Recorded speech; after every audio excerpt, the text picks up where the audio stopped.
Remember when I left General Mills in the late 90s, I went to a company called Survivalink. Survivalink invented automated external defibrillators, the device that would save my life. I didn't know I was, working out a business and writing a prescription for something I would need 30 years later. Hey there, business enthusiasts. Welcome to the Chills Podcast, brought to you by Allweather Roof. Because just like a sturdy roof, our conversations are built to last. I'm your host, Brent Loberg, and we're about to dive into the world of business, family, and the moments that give us those exhilarating chills. Ever wonder what keeps successful people inspired? Well, get ready to find out as we chat with some fantastic all-weather customers, partners, vendors, and friends. We'll explore their triumphs, challenges, and maybe even some unexpected secrets. After all, business is not just about numbers. It's about the people behind them. So grab your metaphorical popcorn and join us on this journey. Get ready to be inspired, maybe even get a few chills of your own. This is the Chills Podcast. Let the goosebumps begin.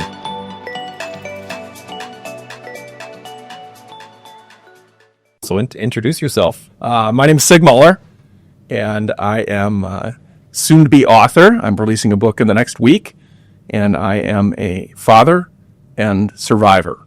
All right. 50 weeks ago, I actually had a sudden cardiac arrest. So that was less than a year ago. It was. I have the anniversary, and one of my goals was to publish this book before my first year anniversary of dying. Well, let's hear that story. Yeah, it's interesting to look back on at this point. A lot of reflection. It was just a normal Friday in Minnesota. I was golfing with some guys from General Mills who I'd worked with 30 years ago. Okay. And best friends for 30 years. And half of them live out of town now. Half of them came back. And we're just catching up. Hey, how are the kids? How's the wife? So you're on a golf course? We're on the golf course. That's not where the special event happens. Okay. But just catching up. And I say to one of the guys in the foursome I'm with, hey, you guys remember when I left General Mills in the late 90s, I went to a company called Survivalink. Survivalink invented automated external defibrillators. Okay. The device that would save my life 25 years later, 30 years later. I didn't know I was, working out a business and writing a prescription for something I would need 30 years later. And I said to him, hey, just remember, always do CPR if anybody ever goes down. Yeah. Later that night, we're in South St. Paul. You actually said that. Yeah. I didn't think anything of it, right? Life happens. And so there's a whole series of what I call God incidences, things that have happened in my life. That's a good example of one. I happened to work at this AED company 25 years ago. Yeah. I said that to the people that would get me CPR later that night. We were at a friend's house in South St. Paul, outside by his pool. That's where I went down. He and his wife gave me CPR. Wow. Yeah. Just went down out of nowhere. Yeah, so cardiac arrest is an electrical problem. So for sports fans, people like Damar Hamlin, Yep. it's an electrical problem, not a plumbing problem. Heart attack, people are more familiar with, that's a plumbing problem. Yeah. So I have great plumbing. I had an electrical issue, which causes ventricular fibrillation in my case, and it's full on stop, you're down. You're not breathing, your blood isn't flowing, and really people doing CPR is critical in the first minutes to being physically, mentally okay and actually living. So for me, I was down over 8 minutes, and the odds of my not just living, but being physically, mentally okay, less than 1%. Wow. So I'm pretty lucky to be here. Did you have any prior feel weird or No, nothing? nothing. Okay. Nothing in the family or anything like that? No, and that's the thing with cardiac arrest. It often comes on with no warning and no history. Yeah. Wow. So you were a swimmer. You said Division I swimmer. Where did you swim? Yeah, I swam at Northwestern University in Chicago. Okay. My boss actually swam at University of Madison. Oh, cool. Yeah, so he's a D1 guy too. Yeah. Were you distance, sprinter, backstroke and middle distance. or? Okay. Yeah. Very nice. And you still do that? Some, You coach or train? Yeah, I coach swimmers at Foss. All People right. might know them. They've got, 30 swim schools, more than 30 now, in about 5 or 6 states. I teach kids how to swim up the Maple Grove site, which is a ton of fun. Yeah. I know how much swimming meant to me growing up, Yep. and to be able to give that back and help kids. I actually talk about Foss a little bit in my book. Yeah. Yeah. That was really where I got my mission. I'll tell a few stories maybe Yes. there. Yeah, let's go. 42 days before my cardiac arrest, my eldest son is a med school student in Montana. I went out and fly fished with him and his pastor. World-class rivers, best fly fishing. I'm a total rookie. My son and the pastor are experts, so they were my Sherpas for the day. And the pastor says, and this just went over my head in the moment, but as I had my recovery, this became a really important moment. He said, have you ever heard of the book 4,000 Weeks? I said, nope, never heard of it. Tell me about it. But in the back of my mind, I'm saying, hey, man, I'm fly fishing with my son and you, having a great day on the water. I don't need a sermon. Yeah, I just thought that. I didn't say it out loud. Yeah, and he told a little bit about the book. And 4,000 weeks is how long you have to live when you're born. Okay. About 80 years. Okay, great. I'm fly fishing. Let's get back after it. Well, during my recovery, I'm thinking, why am I still alive? Why am I here? What's my mission? And how much time do I have left? Is this going to happen again? And I had a real choice to, crawl up into the fetal position, shelter in my, condo, and stop living life out of worry and fear. And, the physical road back was hard as well. But I said, you know what? No, I have to put a stake in the ground and say, I'm going to live 1,000 weeks. And the reason I picked 1,000 weeks was it was 20 years. It was 1/4. I went back to that pastor fly fishing, in the month after recovering, and said, I can do a lot of meaningful things. I'm 59 now. I'd be 79. My father's 95. Oh, I don't know if I'll live to be 95, but I can plan and act with an urgency and a purpose for a mission to help other people be the world's best version of themselves. And I was at Foss sharing a little bit about this story, which we'll hear more of as we talk. And we had a team meeting about 9 o'clock at night. After all the pools are closed, there's 50 of us there, and I'm sharing my story. And it's the first time I shared my story publicly. It was about 6 weeks after. And I finished by saying, I don't know why I'm still here. I'm still trying to figure that out. There was a group of people by the end of my sharing the story who were crying, literally tears. I didn't expect that. There were a few people that came up afterwards and said, I'm changing my life starting today because I need to live with more purpose. Didn't expect that.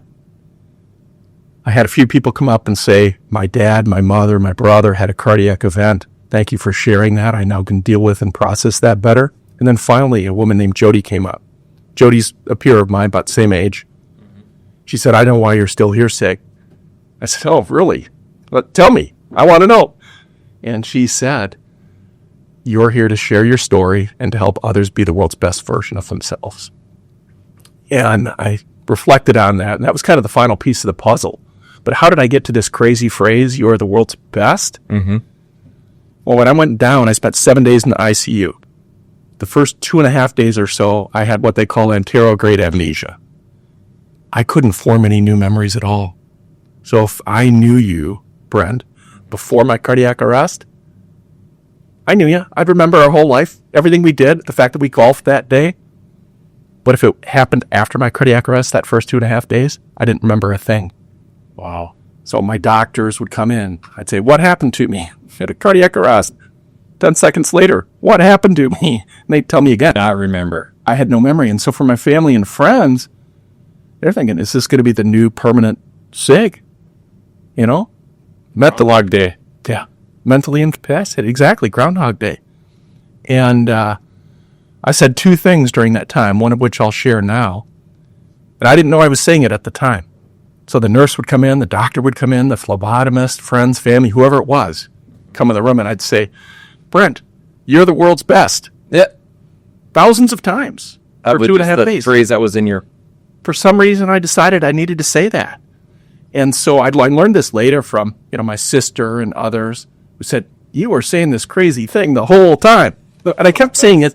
Yeah, I kept saying it after I got my memory back. I didn't know I was saying it, but I kept saying it in the hospital to everyone. And I thought about it as I'm reflecting, figuring out, what am I going to do? Why am I here? I got my mission from Jody. Let's put together these pieces. The pastor told me this story. Why did I say this crazy phrase? And I think there were 2 reasons I said it. One was It was my fancy way of saying thank you, you're great, I appreciate you. Sure, that makes sense. Way to go. I just chose the words, you're the world's best. It's the first time in my life I couldn't take care of myself. Right? I'd been a leader at companies, Division I swimmer, and here laying in a bed, I couldn't go to the bathroom myself, nothing. So it was appreciation for the people who cared for me. The second reason was I knew something was really messed up. I didn't know what was wrong. You'd tell me, I wouldn't remember it. Yeah. But I knew I needed the world's best doctor, the world's best nurse, the world's best friends. And I needed me to be the world's best if I was going to be okay. So I became my own hype man, my own way of motivating people and sharing that so that I would step up personally and be the best so that I'd be okay. Uh-huh. And so that the people treating me, I have an implantable cardio defibrillator in now, right here. And I needed the doctor who was going to do that to be the world's best. Mm-hmm. So that's the origin of the phrase. Wow. It was born organically out of my lack of memory for 2.5 days. Didn't even know you were saying it. Yeah. Do you have any memories when you were out? Like people have these experiences when they died. Yeah. Do you have any, I saw a light or anything like that? I don't. No. I get asked that very commonly, and I've read some books about it because I get asked it so frequently now, but I don't. Yeah. I don't. And what's interesting, though, is I don't have memories for the next 2.5 days. Yeah. As well. Happy to be here. Yeah. So talk about when you started having memory come back. Like, well, how was that experience? What was that story? Yeah. So one of my first memories was probably the third day in the hospital. I had a friend came in, Mike. And I grew up with Mike in Rochester, Minnesota. And he came in and sat with me. And he said, "Can I pray with you?" And he sat and said the Our Father with me, which was pretty remarkable. I don't know that, we grew up, we'd probably been to church together as kids, kind of thing. But I don't know that I ever prayed with him in that way. And that was one of my first memories back. And then people had to start filling in the pieces from those 2.5 days. One of the fun memories I have, and it was, again, the first day I could start remembering things. The rep from Medtronic came in and said, "Sig, you're going to have an implantable cardio defibrillator put in you." Mm-hmm. And because I'd worked at this defibrillator company, 25, 30 years ago, I had all kinds of questions for him. I asked him some technical spec things. What's the waveform? What's the delivered energy? All this stuff. And he looked at me and he said, "Why are you asking me these things? Who are you?" I said, "Well, it's a long time ago, but I learned some of these things at this company, and I just, I know Medtronic's great. I'm sure you guys have the best defibrillator, but I want to understand that." And he answered all my questions. It was wonderful. And I did tell him, "You are the world's best," thousands of times while he was in the room. Before he left, I said, "But I have one important question we haven't talked about yet." I said, "Can I scuba dive again?" And he looked at me and said, "I don't know. Let me check." So he came back later that afternoon, and I said, "Well, what's the answer? Can I scuba dive?" And he said, "It's contraindicated." I think the lawyers made him say that about 50 times.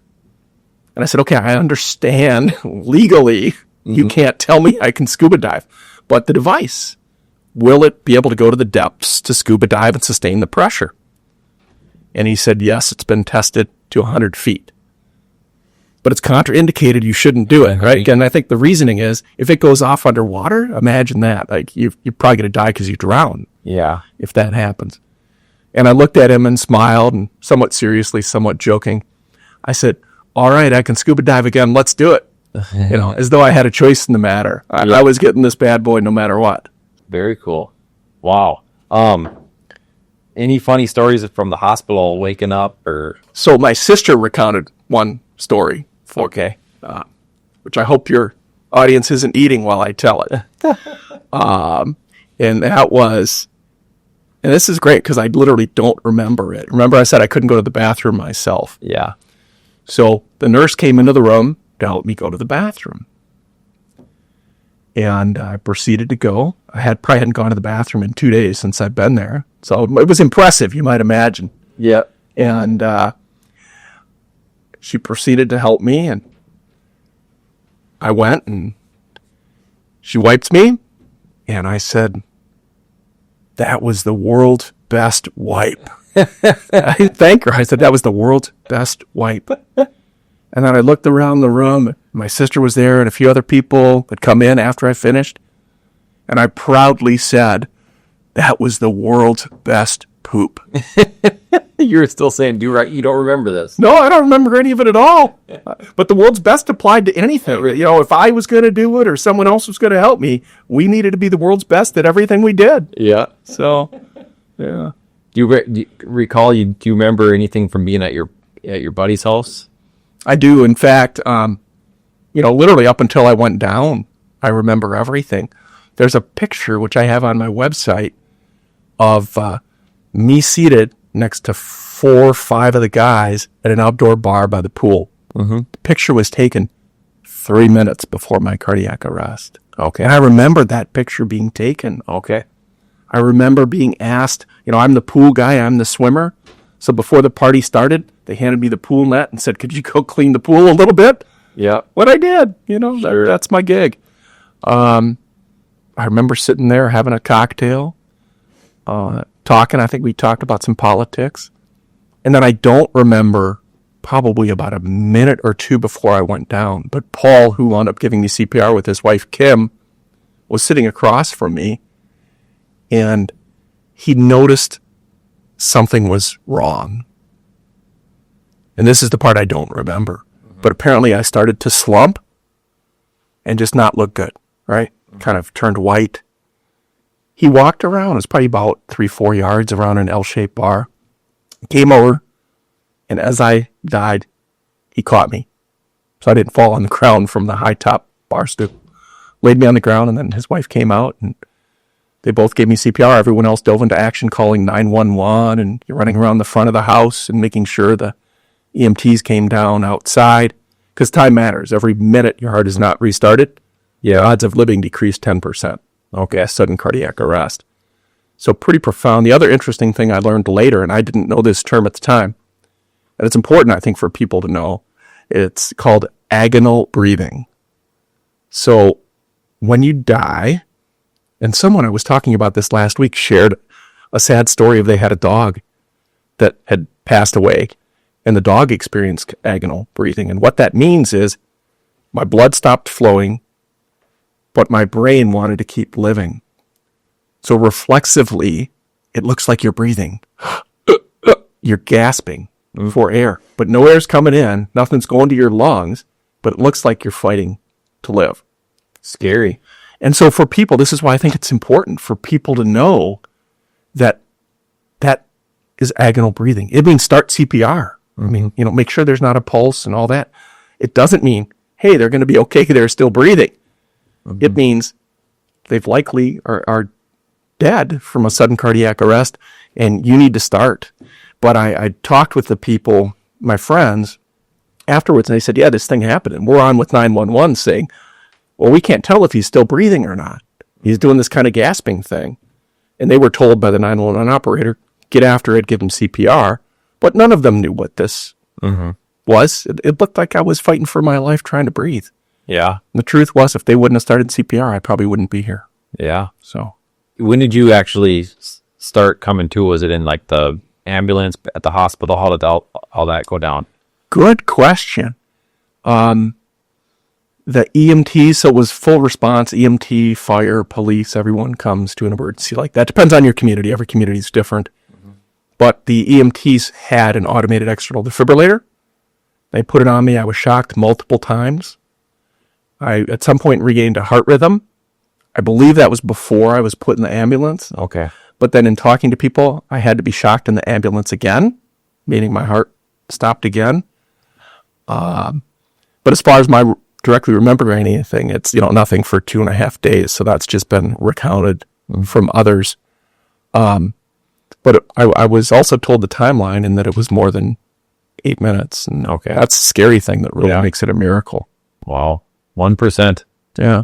How was the recovery as far as like physical walking around? Like, yeah, I did cardiac physical therapy for a few months. I did that at Methodist Park Nicollet in St. Louis Park, not too far from here. Mm-hmm. And I would go 3-4 times a week, and I'd get a heart monitor put on me, while I exercised. And initially it was just slow walk, 3 miles an hour, get after it. But what was for me important was the mental aspect. I mentioned earlier, you wonder if this is ever going to happen again. Yeah. You just don't know. Or in my case, even why it happened, which is more disconcerting. You feel almost like a bullet's chasing you. When is it going to catch up? Could it happen again? So the mental aspect of, okay, I walked 3 miles an hour and I got monitored and they're looking at my heart rate and blood pressure. I'm good. Yeah. Okay. And over time, building up to, 3.5 miles an hour, 4 miles an hour, and then getting on the rowing machine, a full body workout. So it was that process of building up and then the data being able to say, yeah, you're okay. You did that. Your heart did fine. Your body did fine. Your blood pressure was great. And then slowly over time, I'm back. I'm teaching kids how to swim again every Sunday and Monday. I play pickleball regularly. I go to some cardio fitness classes at Lifetime. So I'm truly blessed. I don't think I'm back 100% yet to where I was. And I don't know if I ever will be. Mentally, though, you're mentally, I'm pretty good. PTSD is a real thing. Yeah. We hear about it in the context of military a lot. But it's not just a military shell-shocked thing. It can happen with other heart-stopping moments and things we have happen in life. And so, there are times where I still reflect and think and worry. Yeah. But they become farther apart and fewer. Sure. And I try and really be in the present and live life, right? Enjoy the moments. Yeah. From a guy that Division I swimmer to literally getting after it. Yeah. Yeah. Wow. Talk about your book a little bit. Sure. So Dying to be the World's Best. You now know why I titled it that. Yeah, I like the name. Yeah. I just got my author's copy yesterday. I think it'll be published next week. You'll be able to get it on Amazon. But it's not just a memoir of me. It contains stories that have happened to me in life, but I translate that to the mindset and tools that can help others be the world's best version of themselves. And I didn't want to just write a story about me. I wanted it to impact others' lives. So I talked about the 1,000 weeks that I was going to live. So I tell that story in the book, but I take it a step further to make it actionable for you, Brent, for the reader. And the way I do that is I say, okay, 1,000 weeks, that's 20 years. And I created a thing called the 5% rule. Every year of those 20 is 5% of what you have left. So if you love summer, every summer is 5%. Christmas, Easter, family reunions annually, whatever it is, each one is 5%. Okay, 20 years is still a long time. Let's take it down to a day. 24 hours. 5% of 24 hours is 72 minutes. You sleep some, 5% of 14 hours is 42 minutes. 42 minutes to sound about an hour. Are you spending the time on the right stuff? The stuff that matters, the stuff that will have an impact, the stuff that will change your part of the world. And, unfortunately, some of the things we do spend our time on, just that's not it. The average person will check their email 13, 14 times a day, spend over 2 hours on social media, spend over 2 hours watching TV, check their texts almost 200 times a day. I know I'm convicted on the email thing. I probably am way over the 13 time. I could check my email 20, 30 times a day. But this is your average person. And you don't have to have a heart-stopping moment to evaluate how you spend your time. We all have heart-stopping moments. Mine involved an ambulance and dying. Yours doesn't have to. It can be the birth of a child. It can be a wedding. It can be the death of a parent. Some are good, some are bad. But heart-stopping moments cause us to pause, realize we're alive, and give us an opportunity to realize and think about what's important in life. How am I spending my time, and is it on the right stuff? So the 5% rule just simply says, every day, be mission-driven. Are you spending 5%? Maybe it's time with your kids. Maybe it's date night with your wife. Whatever it is, you're spending 5% on the things that are going to make a difference and impact others and help you grow as a person. Some things take a long time. Writing my book, I'd never written a book before. So I applied that to myself and said, I'm going to spend at least 5% every day till I get this book done. And I'm going to get it done before my annual anniversary. If I don't spend that 5% a day on a long-term task, it doesn't get done. So the idea of the mindset and using 5% as a tool on a daily basis is pretty actionable for people to do. One of the first times I'm a professional speaker now. So one of the first audiences I had, I shared this story about the 5% rule. I had someone the week after reach out to me, sent me an email, and they said, every day I wake up now, and I'd encourage people to put a Post-it on their mirror. Yeah. For me, the Post-it says, "You are the world's best," which is a separate, another story. But I said, just put 5% on the Post-it. Put it on the mirror, where you shave, where you wash your face, makeup, whatever it is. And let that be a reminder daily to spend time on the right stuff. So this person just sent me a nice note and said, I wake up every day now, and I look at that Post-it in the mirror, and I think about how am I spending my time. And it helps me reprioritize things on what's important and get rid of some of that extraneous stuff that isn't important and I waste time on. Yeah. Pretty cool. You're inspiring people. Yeah. You got to have some other stories. That's why I'm doing that. So one of my other topics I love to talk about is gratitude. Okay. And, none of us hear thank you often enough. Or say to others, thank you often enough. It gets lost in our society today, I think. For me, I chose the words, "You are the world's best." And I now make it a point every single day. This is why I have my Post-it on the mirror. It says, YTWTB. You are the world's best. And it's a reminder for you to say it to other people. It is. Yep. To share gratitude every day. Yep. To share gratitude every day. So last winter at a coffee shop in Minnetonka here, I found myself in line. It was 20 below zero. I found myself in line with a couple of police officers. And I'm just chatting. And when I was at Survival Link, the defibrillator company, we helped place the first ever AEDs in police cars. In Rochester, Minnesota, and Florida Highway Patrol. Because they get there first. They have the greatest chance to save a life. So I always have had an affinity and respect for law enforcement. So I'm in line just chatting with them before we get our coffee. I said, boy, it's really cold out today. You guys do a great job. Your job must be even harder when it's 20 below. Yeah. And we just chatted back and forth a little bit. And they're like, yeah, it is harder when it's 20 below, And I looked at them in a genuine, heartfelt way. And I said, thanks for everything you do in our community. You are the world's best.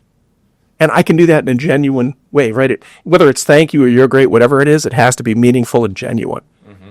And I loved seeing their smiles and how they lit up. I mean, when was the last time someone said that to them? Yeah. I'm in the process, hopefully it'll happen next week, of meeting the people that saved my life. Oh, you haven't yet? I haven't yet. And what was interesting, I had a friend who I worked with who's in that field, in the ambulance first response field, Mark, and Mark helped track them down and made first contact about a week or two ago, and we're trying to set up a meet and greet to thank them. But what was interesting, what Mark said and what I heard from the people that responded to me, said, we never hear from people. Really? We never hear from people. Gratitude. And when we do hear, it's because there was a problem. It's because something didn't go well. And I'm like, wow, that's kind of a bummer. Yeah. Because what they do in our communities is remarkable. What they did for me is amazing. So you'll be able to hand them your book. I'm going to give them my book. I'm going to give a big hug. A high five, a chest bump. Yeah. But great gratitude for what they do. And I'm looking forward to that. Yeah. Well, the name of the podcast is called The Chills, but I feel like I've had the chills the whole time. But I was going to, typically I ask like what gives you the chills? But man, this whole story's been amazing. Yeah. Thank you. Yeah. The chills for me in this context, it's looking back at all those God incidences. In my book, I talk about God incidences and guardian angels. Mm-hmm. There's these things that happen in life and you don't know at the time they're important. And I worked at a defibrillator company. That I built these friends at General Mills. That I went with the pastor and my son fly fishing. All these things mattered profoundly later in life. That I swam in college. Yeah. I don't think they were coincidences.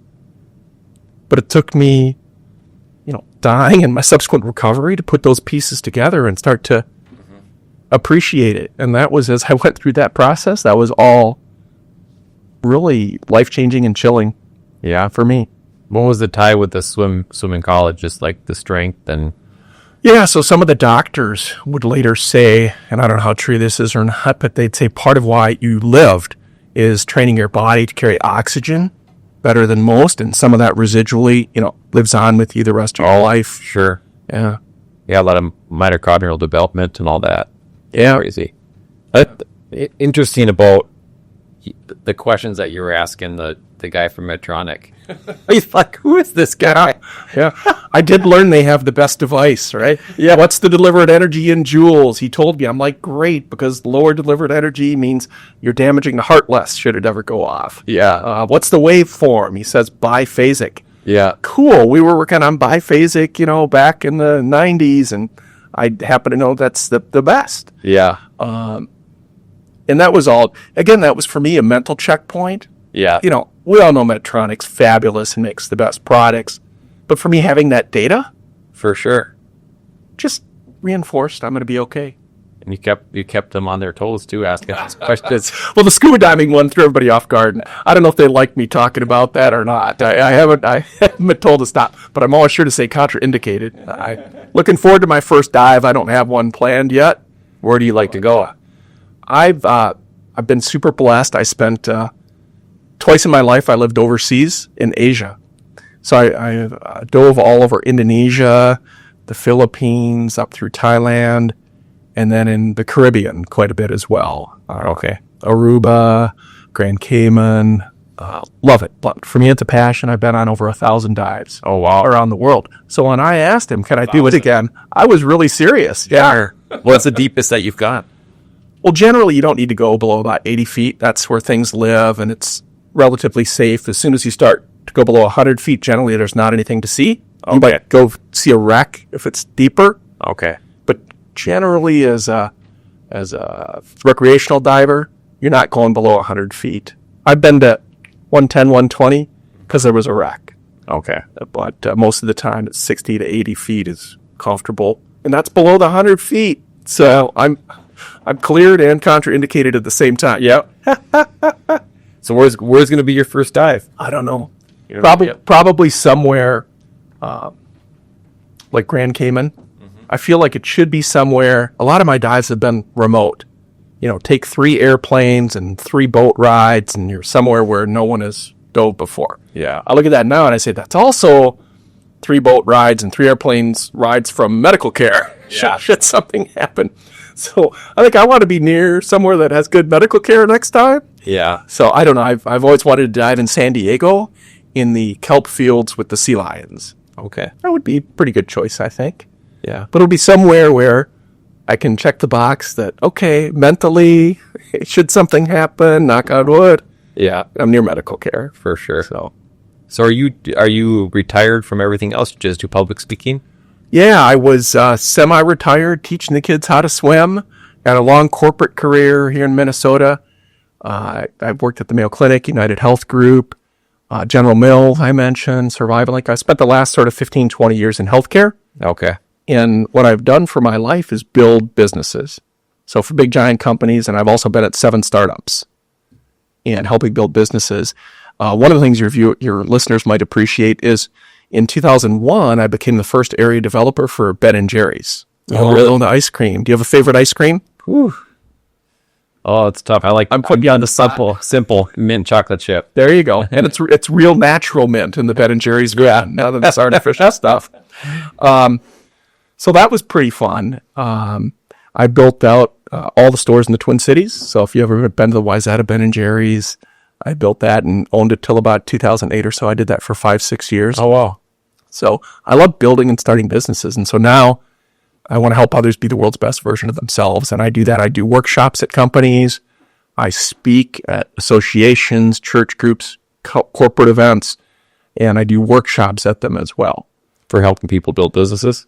Yeah, for helping people build businesses and to empower their teams and the company to elevate their performance. Okay. And we work through some of the concepts of the mindset and techniques to be the world's best. Okay. And maybe a half-day workshop. And then I do full-time consult with people, generally smaller companies, on helping them build their business. Okay. As well. Yeah. So looking back before you were in the hospital, was there anything that the world's best, where do you think that came from? Yeah. And this is fun because now that the book's written, like all these questions you're asking, like I talk about that more in the book, which is kind of cool to think about. But so I'm first generation born here. My father was a Panamanian immigrant. Okay. My mom grew up in Minnesota, German Minnesota native. Yeah. And she met my father at the Mayo Clinic. But my mom and dad together stressed a few things. One of them was whatever you do in life. My dad wasn't, you have to be a doctor because I have to be a doctor. But what they did instill was whatever you do in life, do your best. Mm-hmm. Try your hardest. Show up. And so the idea of just leaving it all out there and being the best was something, and I don't remember the exact words they used. Sure. But the concept that, we all have that opportunity. Don't waste that opportunity. Sure. Be the best at whatever it is. Work hard, show up. A lot of it's just showing up and working hard, right? But beyond that, it's utilizing your skills. And I'm thrilled to finally, I think, find my true mission in life with this idea of helping others be the world's best version of themselves. I haven't had a great life, great career, but now to be able to help people explicitly do that, that's my mission. That's what Jody said at the end of, Foss was, you're here to do that. Yeah. So I love it. It's a great story. Yeah. We have a saying in our house, and I learned this from a sales guy I listened to. His name was Dave Harrison. And when you're doing something, or when you've done something, ask yourself how you can do it just a little bit better. Like, how do you make it just a little better than what you did? Like when the kids clean your rooms. All right, go back before I look. How do you do it just a little bit better? I love it. 5% better. Yeah, 5% better. Exactly. Anything else you'd like to share with the audience? Yeah, no. Please check out my book. Yeah. When it comes out, like I said, it should be around August 21st, something like that. You can get it on Amazon. Okay. I have a lot of tools on my website that you can download and use and apply to your daily life that can help you start now to be the world's best. And in my book, I actually have QR codes and links to those resources, but you can just go to the website and find them on their own.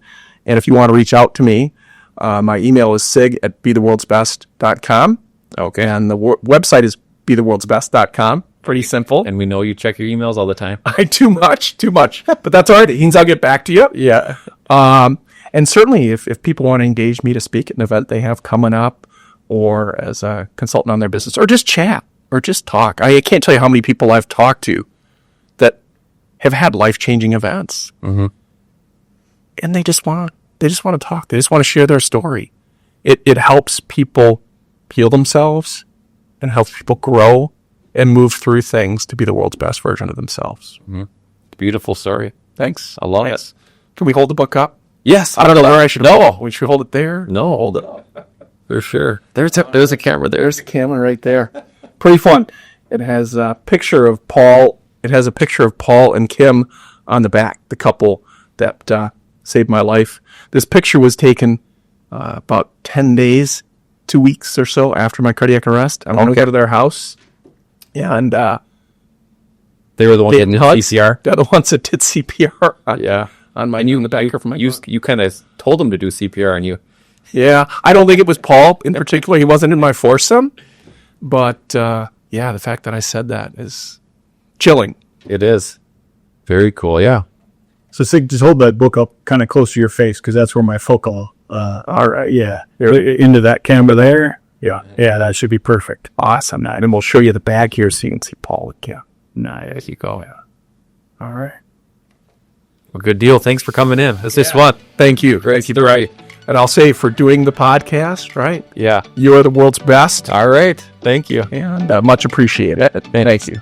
And that's a wrap, folks. A huge thank you to our incredible guests and, of course, Allweather Roof for making this podcast possible. If you enjoyed these conversations as much as we did, don't forget to hit subscribe and share the chills with your fellow business aficionados. Remember, it's not just about business, it's personal, and it's all about the people. Stay inspired, chase those dreams, and let the chills guide you. Till next time, this is Brent, signing off from the Chills Podcast. Catch you on the flip side.